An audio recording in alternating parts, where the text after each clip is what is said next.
The night sky over Aleppo trembles with the sound of war. And the toll has been terrible. Parts of this once grand city have been eviscerated. Thousands have lost their lives. And as the fighting spreads, many parts of Syria now look like this. In the last few weeks, rebel fighters have made key gains here in the north. Towns, military bases, airfields. These streets have the misfortune to lie beside their next and biggest target so far, Aleppo International Airport. Too much has been lost to think of winners and losers, but make no mistake, the rebellion is advancing. He's now just a few hundred metres away from the airport. I can actually see the airstrip there and the main airport buildings. This is now a key strategic target for the rebels. They managed to take many of the other big facilities. If they take this, not only will it have been a strategic success, but also an important symbolic victory. Controlling the airport means wiping out the Syrian army in Aleppo. It could deal a fatal blow to their morale, and it would be a major boost for us, as well as giving us a great military asset.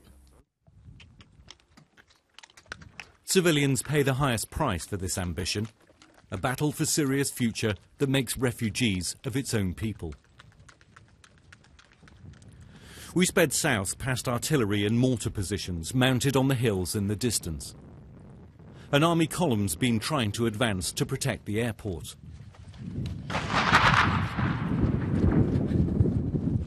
But the rebels have moved in to stop it. The ground bears witness to the brutality of the fight.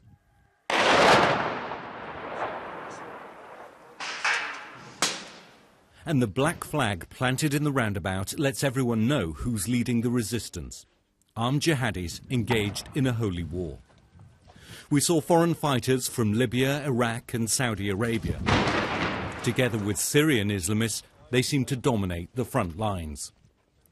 They have a reputation for being tough, disciplined and brave. Some fear these men want a hardline Islamic state, far removed from what began as a call for freedom and democracy. But without help from elsewhere, many Syrians are simply glad of their support. And their mounting success. But there's another reason to worry about what's happening here.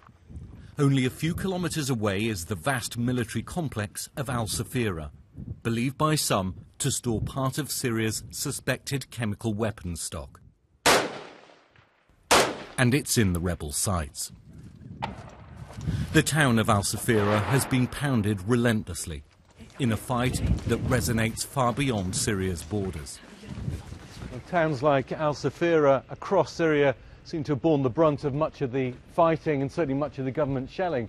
There were as many as 170,000 people, including refugees, living here when the attacks began, and today it's pretty much empty. Hundreds of people were killed, thousands were injured, no hospitals to treat them, nobody to save them, nobody is interested in their sufferings. And the Syrian army, the regime's army, is above the hill here near the city. They can come to the city, kill its people at any time. They kill women, children, burn houses, commit massacres, and nobody in the whole world is interested or really wants to help the Syrian people. It's 2 years since this began. Hope that it will or even can end soon has passed. And Syrians feel alone and abandoned by much of the world. Ian Pannell, BBC News, in Al-Safira.